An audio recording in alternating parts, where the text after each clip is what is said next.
Now we're looking at types of other equations and how to solve them. Like we can solve them by factoring. We're going to look at some rational equations and also some radical equations and maybe some equations that are in quadratic form.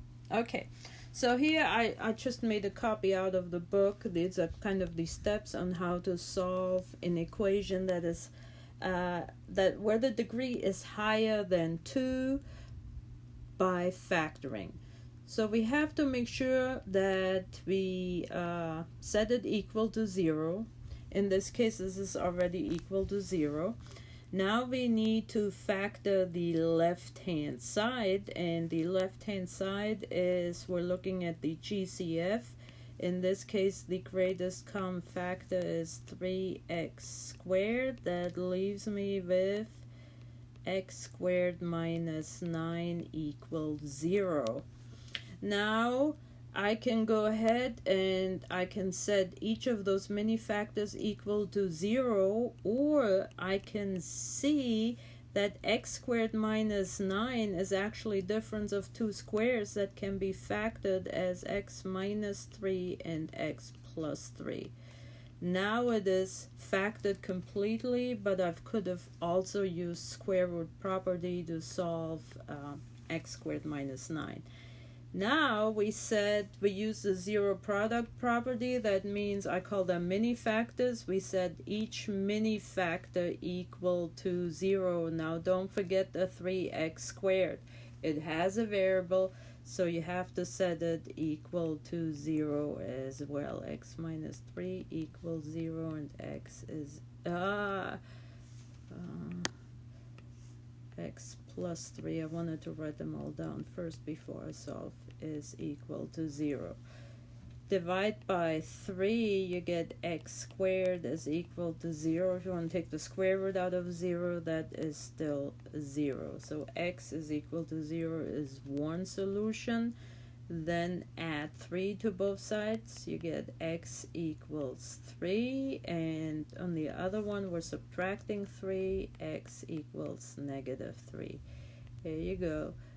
There are your solutions. Let me pause here and give you another equation. Okay, so here's another one. Oops, this should be x to the third. X to the third plus 2x squared equals x plus 2. And we want to solve this one by factoring. The degree here is 3. First of all, we need to make sure that we bring the x plus 2 to the left-hand side, and we do that by the opposite. X cubed plus 2x squared minus x minus 2 equals 0. So here you go. How many terms do you have? Now you can answer the question for yourself, and I will answer it for you. You have 4 terms. Another question to you, your listener. How do you factor 4 terms? Give you a second to think about it. You factor 4 terms by grouping. Yes, you got it right. Okay, how does this work? We are dividing.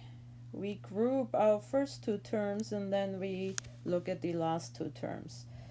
Grouping means we fact out the greatest common factor of the first 2 terms, which would be x squared, and that leaves me with an x plus 2. Now on the other side, they really have nothing in common. When that's the case, you have to factor out a negative 1. And if you divide negative 1 into negative x and negative 2, you get also x plus 2 equals 0. Now you can see that both parentheses are the same, so that's one group, and whatever's not underlined is your second group. Each mini factor has to be solved for now. X squared minus 1 again is the difference of 2 squares. I could factor it again, but this time I'm going to do square root property. Let me show you. X plus 2 equals 0. X squared minus 1 equals 0. So if we solve for x, you subtract 2 from both sides. x is equal to -2. Done you are. 1 is done. Now, if you wanted to factor, you would factor into x minus 1, x plus 1, but I'm going to use square root property, so the 1 has to go back to the right-hand side. X squared equals 1.